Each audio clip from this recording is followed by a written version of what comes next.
Welcome to the show. Today we're talking about State Question 836, a proposed initiative that would completely change how Oklahoma conducts primary elections. The effort is led by a group called Oklahoma United, and at first glance, their message sounds appealing: more voter participation, more fairness, more choice. It packages a fix to the system they say is outdated and exclusionary. But as most things in politics, the package isn't the whole story. State Question 836 would open up Oklahoma's primary elections to everyone, including those who aren't registered members of a political party. That means people who have no connection to a party or who don't share values or principles get to vote, deciding that part is hard to me. Currently, Democrat primaries in Oklahoma allow independents to participate. Our system is perfect, but there might be room, or could be room for improvement. How we rewrite the rules of democracy.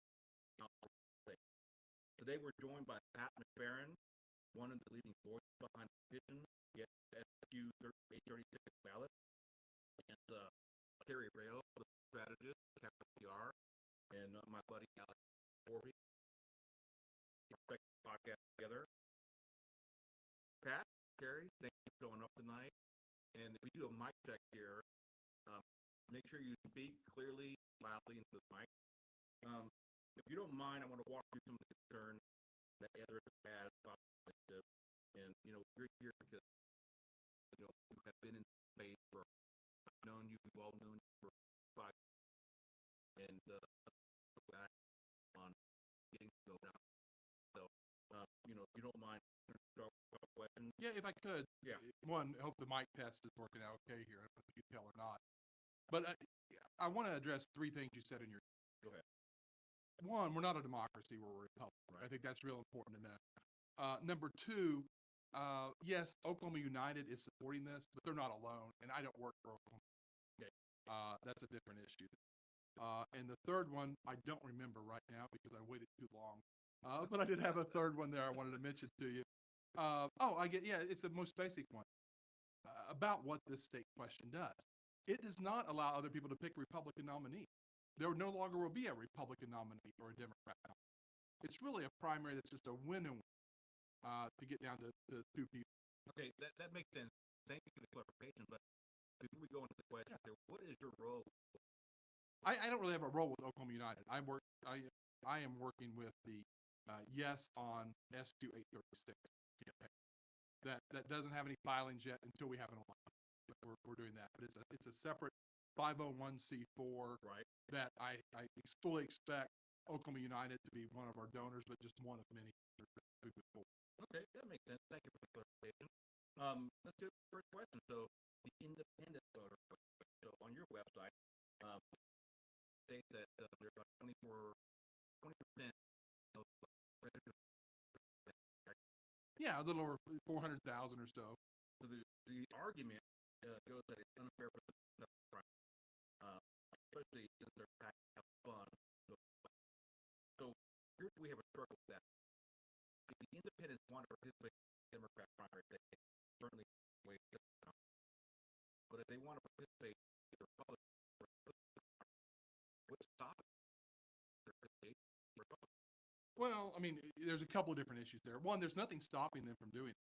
But, I've been a long-time Republican. One of my first state questions I worked on was right to work in 2001. Because I fundamentally believe that it's wrong to force someone to join a union to have a job. I also think it's fundamentally wrong to force someone to join a political party to cast a meaningful vote. And so, I think back, I grew up in rural Oklahoma back when it was Democrat dominant.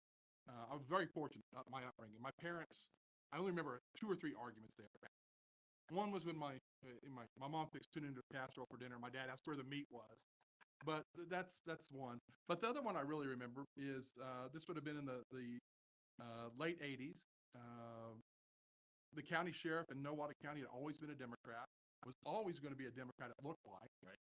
And a candidate who had run as a Republican 4 years earlier and got trounced, switched to a Democrat so he'd have a chance to win. And my mom told my dad she was considering becoming a Democrat to vote in that county sheriff race so she could cast a meaningful vote. My dad's response was, look, I'm going to have to account for a lot of sins when I'm older. Right. When I get to the pearly gates, being married to a Democrat is not going to be one of them. And so it's like it was wrong then to force to join a party just to cap the mini vote. I think it's wrong now. And I could be totally different. If we went back to a caucus system, which I think would be great, or as happened in other states at times, if the political parties paid for their own primary, that's different. But really, what independence is taxation without representation. Good point. Again, they can still join the Republican Party. Yeah, but it does make sense to go. Look, I'm not disagreeing with you, but go back to the caucus. How different was it that with the party paid, correct? Versus taxpayer funded. Correct. Correct. And that's what it is. Where you would go, you meet the caucus, you could do things, and you pick your party's nominee, and then you would move forward from that. Okay. But when taxpayer dollars are being used, there ought to be something to that.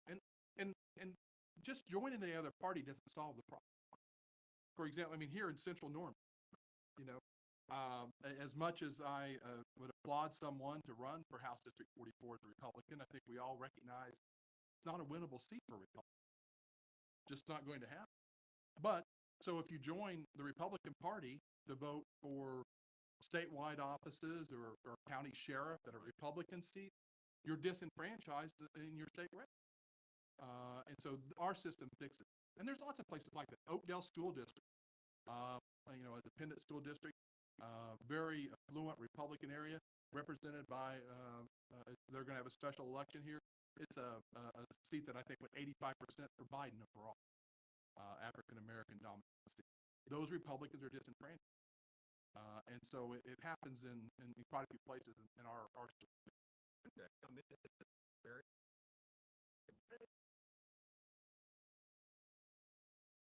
Oh, no, it's fine.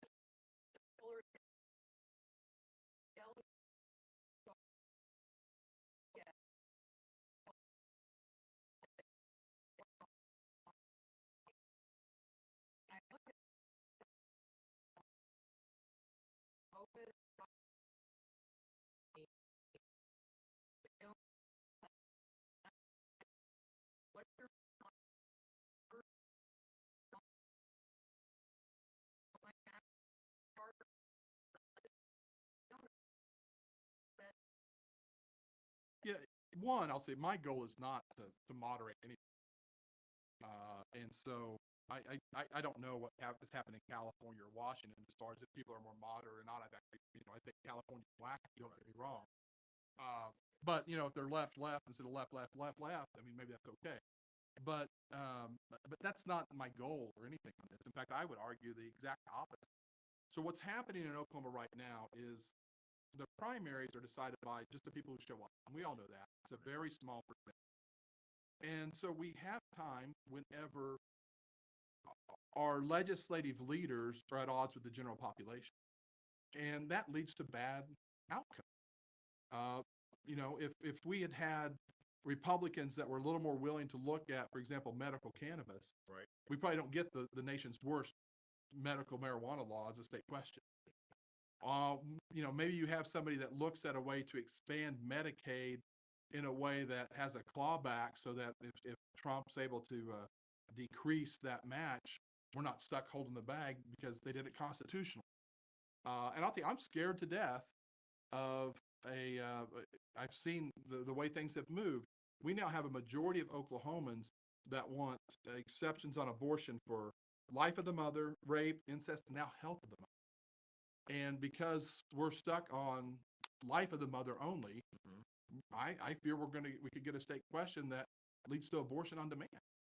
And I think it's because as conservatives, we're no longer evangelizing to the full population. I remember when we were a Democrat Party and we had to talk to everybody to get them to be Republican and conservative.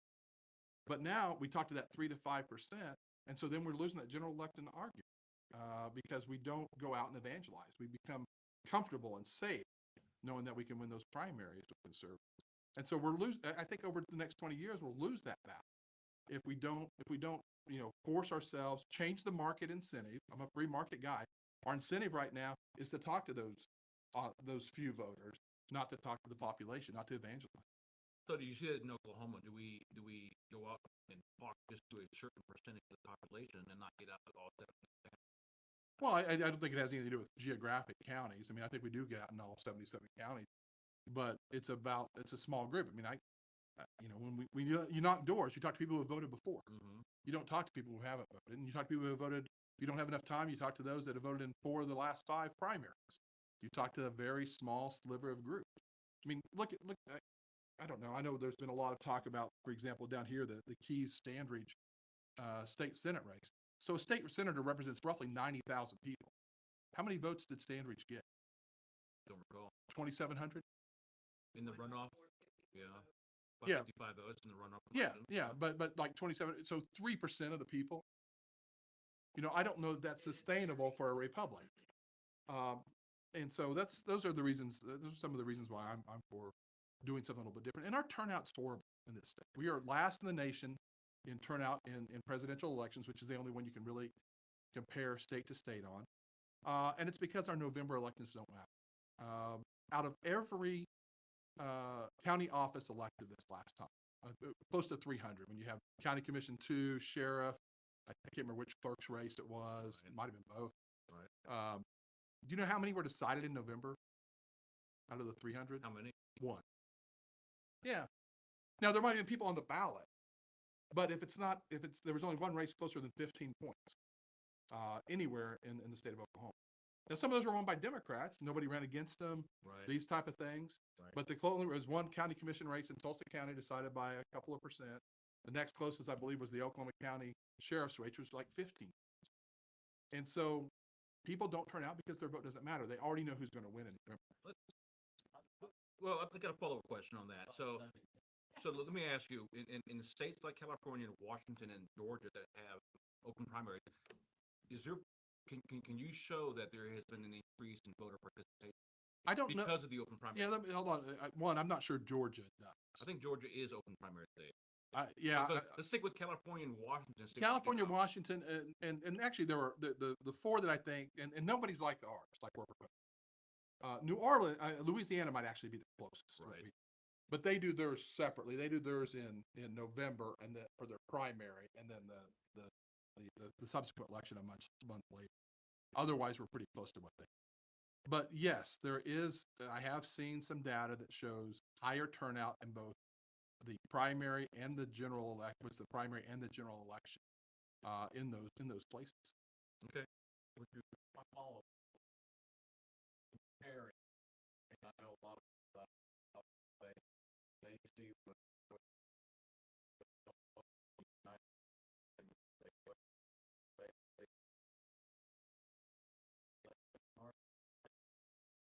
Yeah, except the only difference is municipal elections don't have party labels on, and so this will maintain the party labels. well, I do have I don't. This isn't got Oh yeah. in my head. You brought up the word or voter or municipal or primary.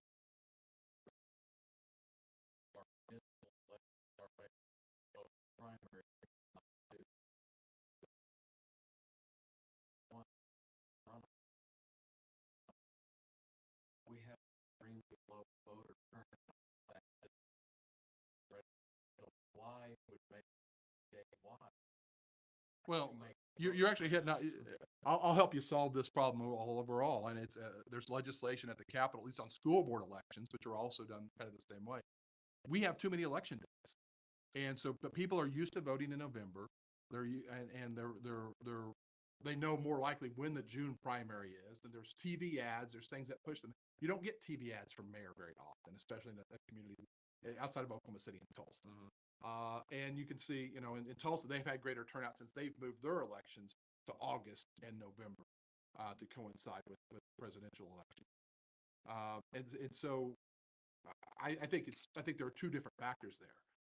And so I do think that if we move municipal elections to coincide so people know, oh, the first round is in June or July or August, whenever it is, and everything's on the ballot at the same time, and then in November, I think you would have higher turnout municipal elections, and I'd like to see that. Well, we'll see. Yeah, I mean, I like that. Kari, you had a question or thoughts? Go ahead. No. So you said the argument we've heard, the voter status is also about increasing turnout with more voters showing up. My question is, do we have evidence that this kind of data, knowing that this is different than any other thing, any other thing is done? Why is it different? Why is it going to work better? Well, I mean, I think one, like I said, and hey, I do polling. I know about lies, damn lies, and statistics. Yes, that's Uh, exactly why I asked that. But You're but like I said, I have seen some data that shows it does increase turnout and voter participation to have the top two system. Uh, but I will also say that, I mean, the reality is in Oklahoma, we can't get any worse than we are. We're 50th now. We were in 1996, we were 26th. And I think it's because, again, those November elections don't matter. You already know who's going to win. Why go? I think there's a sentiment of people. And we ask people, why aren't you voting? It's like, because it doesn't matter. I don't like the choices I've got. They don't like the choices because they haven't been able to participate in those earlier. And so, and there just are, I think there were only, 7 sheriffs even on the ballot in November.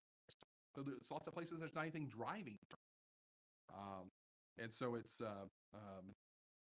those are some of the reasons I think it will change and increase turnout. And can I guarantee it? No. But it's like, I don't want to be sitting here. If somebody has another idea on how we can do it, that'd be great. But I do think this is one that can do it. Well, that would bear another discussion, but how do you deal with Republicans when you're discussing this with them and they just don't like the idea? Look, so, we have a closed system. If you want to vote with us, become a Republican. So that's the biggest issue. I don't know if you've heard this, but we've had this conversation in our groups, is that we as Republicans do not want independents to participate in a primary. We started the show off with the same question. You become a Republican. So are you encountering that kind of resistance talking to Republicans around the state? Yeah, I mean, I don't know. I hear it from Republicans across. I hear it from some of the party bosses, and yes, there are some of the grassroots. My best friends are people that disagree with me on lots of things. I believe that iron sharpens iron, so I like to have these discussions. And I think it's actually what makes America great. I mean, the singular notion of idea, I mean, that's communism and fascism. I believe in American exceptionalism. I think it's because we can have these discussions. But yes, there will be people that don't like this, that want to have it. I mean, I've had some very thoughtful people that say, look, we shouldn't have more people vote because the purpose of government is to protect the rights of the minority. We don't want majority. We're not a democracy, as I mentioned before, we're a republic. I fundamentally just think that we've gone too far that way, and it's just not sustainable long term because we're seeing a disillusionment with institutions of all kinds. Hey, maybe you share those, and I do at times too, but it's because people aren't engaged. So then they have these other questions of faith, and to me, it leads to opportunities for corruption, malfeasance, whatever else you want to have if you don't have a more vigilant election. When I talk to the conservative leaning independent, why don't you just join the party? You're pretty much a Republican anyway. The pushback I get is, well, I just get called names. If I'm a moderate conservative, I'm called a rhino, and the flagpole climbers on the right just scream and holler, and I don't want to yell at. I think, how do we make it an inclusive party? I think people ought to have tougher skin, but I can sense that. And I will take the other thing we've seen with independents quite a bit, and I hesitate to do this with the people in the room here, but we have had a lot of veterans say, look, when I was in the military, my allegiance is to the Constitution, not to the party. And we do know that 49% of veterans that are registered to vote are registered independents. It's a tremendous percentage. And so, number, because during my time in the military, it was almost the opposite. We're registered Republicans. So how old is that number? How new is there's a group that Veterans for Voters or Voters for Veterans that have. Right. So, but it surprised me as well. And I know in Oklahoma it hasn't always been like that. Right. But there's a group there that that's the number that they have. And I'll be happy to look that up. Yeah, I'd like to see the number. What's in your mind? Well, this is new data. This data, like,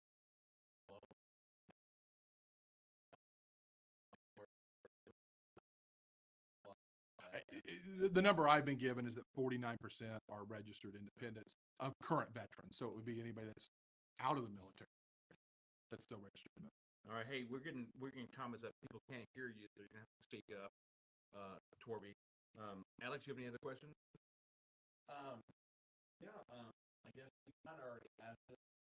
would you be willing to share kind of what data is our now?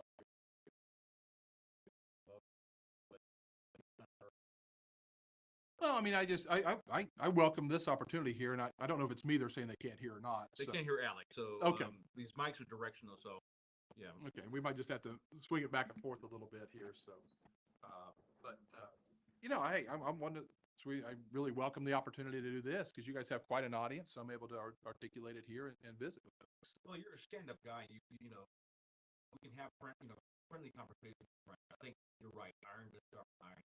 I think that Alex and I will say, but it goes back to the majority of Republicans. Have you spoken? I know you haven't started the signature gas project yet, correct? Correct. So, have you had the initial conversation with the Republican Party, GOP around the state, on this idea that it increases turnout, it gives the majority of the Oklahoma reasons member. As you say, in November they don't come out because they don't have good choice or they don't think that their vote counts. So when you're talking to the party bosses, are they having the same conversation you're trying to have with them?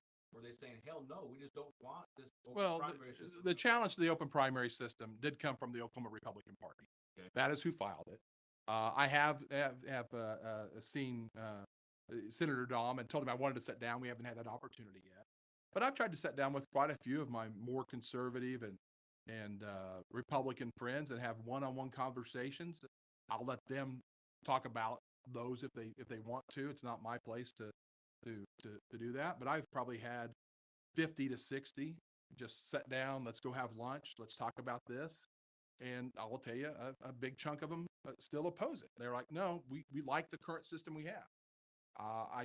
Then there are still others that I've talked to that are like, wow, I like this. Right. And I understand where you're coming from and that it's not, I think there are conservative reasons to be for it. You shouldn't be forced to join a party to cast a meaningful vote. You shouldn't have taxation without representation. The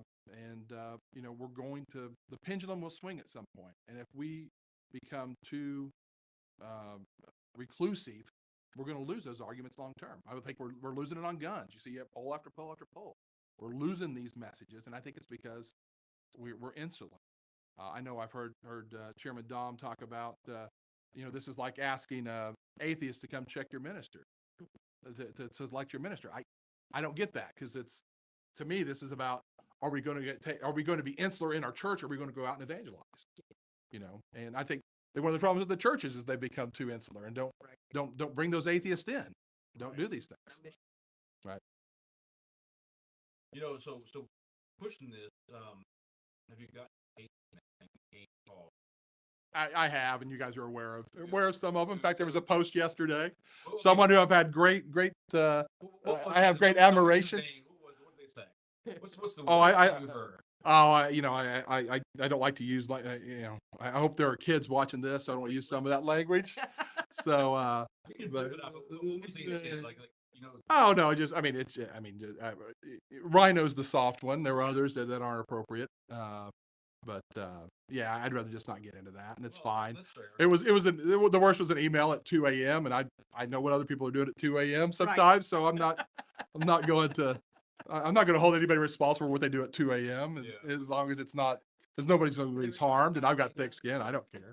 We all have thick skin. What do you got? Get a question? I was just gonna say, I do understand getting the hate emails, calls, and mail. I call it fan mail. I got quite a few fan mail pieces this last year in the fall. Just like, I laughed when I opened it up. It just made me laugh. It's when we were doing Unite Norman all together, you might remember that I have a 501c4 that Unite Norman was a project of the local voter information network, and I use my home address for that. I don't hide it from anybody. Yeah. And I bet I received 300 mailers, things back in the mail, doing that. I mean, I never forget when I was working on Thad Balkman's campaign against Wallace Collins back in 96 or 98.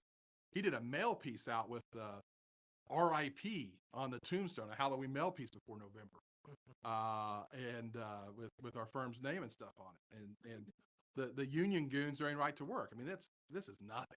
So hey, to me, it's part of the sport. It's what gets me going sometimes. So If you're not upsetting somebody, you're not doing anything worthwhile. That's true. That's tell you what, I was raised to pay attention to politics, and I got introduced to it in 1980. My grandparents made me sit down and watch the presidential debate, and I'll never forget it. So I've always paid attention, and she would always say, she was from Arkansas, and she would always pronounce my name with an E instead of A. It was Alex. So I always hear her voice, Alex. Politics makes for strange bedfellows, and it is so true. Working in healthcare, there's an area in politics that most people don't tap into. And Ronald Reagan named 5 medical schools around the world, legal medical schools, that we could pull students from and they could practice in the United States. The University of Pakistan is the largest. We have 4,000 practicing in our state right now. Morally, they feel like they are Republican because a lot of them are Muslim or Hindu. They do not feel the Republican Party will welcome them. Although their complete moral structure falls within the Republican Party, they feel as though you have to be Christian in Oklahoma to be a Republican. And so breaking down those barriers back to inclusivity and exclusivity, creating a party that welcomes people that want to be Republican outside of religion, how do you feel that would help with voter turnout? You know, I probably need to think through that a little bit more, but I've always been a big tent person for the Republican Party. Yeah. And so I've always wanted to have that. And you know, there are places where I'll disagree with Republican orthodoxy and different things, but I feel we've missed the boat on something. I think we are finding that Hispanics in particular that have come here legally are being more and more Republican. Yeah. Just a kind of a side story here, a little bit different. My wife she was a public school teacher for more than 20 years, and she taught in a South Oklahoma City school when she first started. And it was about this time of year, and the kids were doing free drawing, and they were drawing pictures of crosses and different things. And my wife, who was scared to death by the OEA to ever talk about religion in the school, was like, "Oh, tell me about this picture." And the kids were like flabbergasted, like, "You don't know about Jesus?" And started, talking to her about it. And I mean, it's, the Hispanic communities got an incredible, moral consistency that I think fits in with Republican values just as well. Absolutely. In addition to I mean, to me, my definition of a Republican is probably more on the free market side and Yeah. and more of a Milton Friedman type of guy. And so if you believe in that, you're welcome. But I've never been one that, was upset about the moral majority coming into the party whenever Pat Robertson was running, or the Pollyax with Rand Paul, or the MAGA with Trump. I mean, it's these waves, I think, are what rejuvenate our party, and I think we need to keep it going and invite out. That's, Ronald Reagan, big fan of that philosophy. The more Republicans bring to the party, the better. Switching gear, poll. You're the biggest pollster, the most often put a pollster. So you Yeah. poll. Well, I am almost 6'5", and we don't talk about the weight, so. No, that was never a question. But I want so the poll, governor's race. You published a poll that you guys I ran. did. So have you published one since then? And who's leading right now as far as ones who have?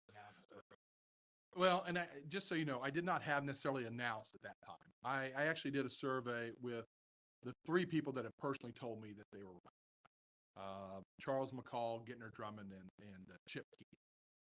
At that time, Mike Mazie had not yet announced, so he was not included. I don't know the woman who was the city manager in New Mexico, and Pinnell has not announced, and so I did not include him. And when I did that test of just those 3, I have Drummond at 50%, and I have to tell you, I don't remember the others, but they're both in single digits. So I will tell you, I think that Drummond's support is soft, and I'm not working for any campaign, to be very clear there. It's a tough one for me. I ran a campaign, successfully ran a campaign against Drummond in 2018. I've known, as I told you earlier, I think it was before we got on, I cut my teeth early on the Frank Keating campaign in '94, so I've known Chip for a good long time, and I've done polling for McCall in his state house race, and a big fan of the speakers. And then I also did another test because there's nobody more polarizing than him in the state right now, and Ryan Walters. Mm-hmm. And when I include Ryan Walters, the Drummond number comes down to 44. Both McCall and Keating lost a couple, and Ryan Walters is 14%. and moved into second place there. Would you do another poll, maybe fall, most of the candidates? I'll probably do it more often than that. I have a quarterly omnibus survey that I go in the field with, and so that's the one thing most people care about right now, and so it's the one that gets the most eyeballs on the newspaper, and that's one of the things I try to do. Any other questions? No, but look, Pat, I've been a big fan of yours now for the last 5 years, and I'll never forget the first time we met. You were showing how to use the walk app and walking me through it. So that just shows to me showed how much you care about what you do and your love and passion for connecting people, that you would take your time to show some yahoo that you don't know, hey, this is how you do this, and you walk through, explained everything to me, and I appreciate that. And you've changed my life, I think, forever. Well, I don't know about that, but In a good way. I do feel blessed that I'm able to do something that I care about. Right. And able to provide for my family by doing something that I care about. And so I'm very blessed in that way. And I'll thank you guys. I mean, people that put their names on the ballot hold a special place in my heart. I ran for student council when I was in college, and a horrible experience. I did win by 3 votes. Oh, gosh. But I never want to do that again. I mean, my ego's too fragile to do that. So I appreciate you guys, and anybody that puts their name on. It is daunting. Kari? So I'm hearing you say, and this is what I feel I heard you say, state question 863. 836. 836, sorry, dyslexia. Will create a lot of inclusivity in our party. I don't know that I fully, I want to explore that more in my mind. Yeah. But I will say that I do think it will help the party in one way. Yeah. That we haven't talked on, if I can here. Since Citizen United, the power of the official parties have gone down dramatically across this country, because they're no longer needed as a conduit for money. And we all know that money is the lifeblood of politics, right or wrong, that's what it is. And parties tend to stay out of primaries. And so if there's no decision made in November, what's the party doing? So I would actually think that this is a way for the grassroots to say, okay, we've got, there'll be races where we have 2 Republicans on the ballot in November. Right. So we're going to have a Republican victor. What the grassroots should then be saying, this is our preferred one. This is the one that's officially endorsed by the party. Yeah. This is the real Republican. This is a true Republican. It's a real opportunity to reassert that in a way that I think the parties just haven't had that much power since Citizens United. Good point. Another point. Yeah, I want to add on to that, because I think, and this is where I wanted to defend the Republican Party. This last primary cycle last year, we saw a lot of big name top tier Republican leadership lose their election because there was and this is something that Charles Paul spoke at an event when all this was going on, and he basically said, we're seeing all these guys lose because they don't listen to the, and I think that's where it comes down to that. And I think even though there isn't high voter turnout like we would like to see, I think the Republican Party does a good job of weeding out those that don't listen. But look, if we're not perfect, and I heard someone say it yesterday, there was national politics, Republicans are not perfect, but people on the other side, the Democrats, they've lost their minds, they're crazy. So I will say, I mean, and I understand what you're saying there, and there were some high-profile places that lost, but still the incumbency reelect numbers just incredibly strong. So I don't know that I can hang my hat on that. And if you're not talking to folks, you're not being responsive to them, that's going to happen. And so again, that's another reason why it concerns me. We have an incentive right now to just do it in the Republican primary. We're not evangelizing going out. And so our elected officials don't have to be responsive to everybody. Right. And so I think that puts them in jeopardy long term. We see that a lot. My campaign, your campaign, and you've seen it in many campaigns, your dad's campaign too as well. I want to thank you, Pat, for coming on tonight. You're always a stand-up guy, and we have fond memories of you when we met you 4 or 5 years ago with United Norman. And that was an eye-opening. Now, look, I'm with Alex. You didn't open my eyes to local politics and how to get the vote out. We had no idea how to run it. So kept in with United Norman, and you were that voice out in the wilderness that this is how you do it. Precinct level, get the vote out. Here's our mission. Let's go back and do this. And what we accomplished with Unite Norman was probably never seen in the state of Oklahoma, the fastest grassroots movement. We did exactly what we set out to do, get the signatures in the middle of July, COVID, EPA blackout. And I want to thank you for exposing. You have that look in your face right now, but I'm just saying, look. Well, no, I just want to make sure people use that for good. No, no, No. it has been. It has for good. been. Look, I mean, you know, if nothing else, I mean, the people in this room here, you know, have used it for good. they have. Okay. He and I, we both ran, and we've done the best we can for our constituents, which is what we need to do, is listen to everybody and take their concerns seriously. I have never turned away a phone call or text or email. I answered everything that came my way. And that's important. And that's just who I am. And I know that's who you are. But going back, what made us work so hard, what we learned. Now, we may not agree on everything. We're still wrapping our heads around the open primary thing. We may not agree with that. But overall, you are a major influence in the Republican Party and that thought leader on things like this. And so, you know, we had our conversation after your presser, we had lunch, and you know, again, you were gracious enough to sit down and discuss it with me, and we're just not there yet, and we're gonna follow this, kind of how you do it in the state, but I know that whatever you do, it's always meant with best intention. Well, no, and I'll tell you, once we get this passed and we have this be the law, I'll be talking to you guys about how do we go get the most conservative guy elected. Get this So, pass. yeah. I like that. So, you're but- confident. So since you oh, that was just smart Well, alecky, I like but that. it's going to be. You broke. So when? Okay, so the LKGAP filed the lawsuit. Okay, so are you waiting for that? When do you anticipate starting the signature gathering process? You know, the court system has no boundaries on when they can make a decision.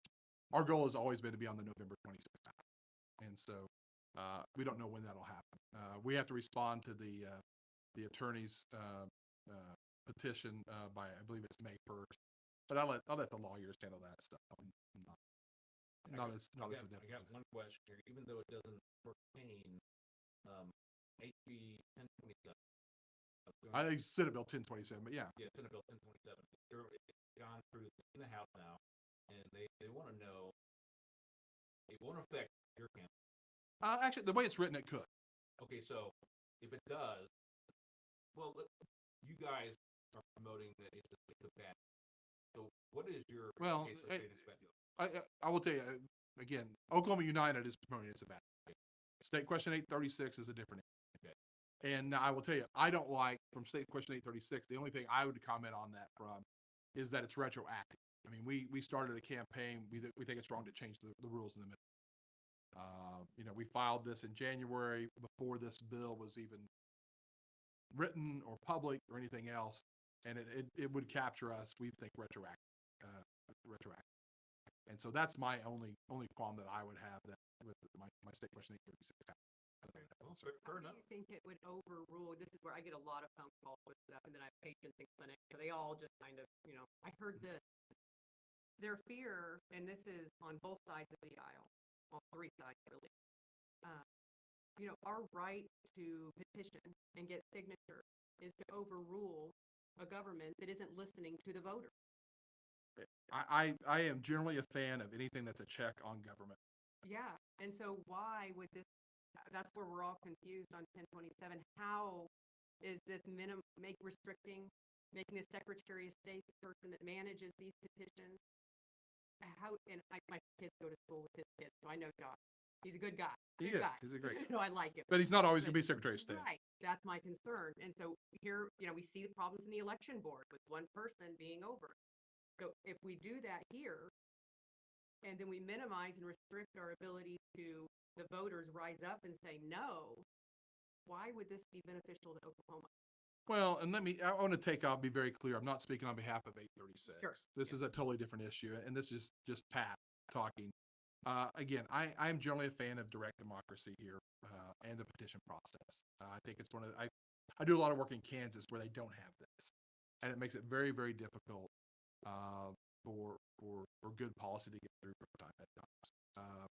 And so I've been for it. I was for it when Democrats were in control, and I am generally not. I try not to be a guy that practices situational ethics. And so I was for it when we had to have that to get right to work. Yeah. I was for it whenever we tried to do TABOR, the Taxpayer Bill of Rights, term limits, all these other issues that we had to do when the Democrats had control. We couldn't get through. And I think it helped us build our party. I think it's one of the reasons why we are so dominant here. So I don't want to give the other side that opportunity. Right. So I'm a fan of direct democracy, and I think we have to have this here. Yeah. Iron versus iron. I love David Bullard. I think he's a wonderful guy. He is. But I just No, this and I get concerned about some of the things that cap urban and metro area voters. I mean, why is one voter worth more than another one? We haven't had that since the original Constitution.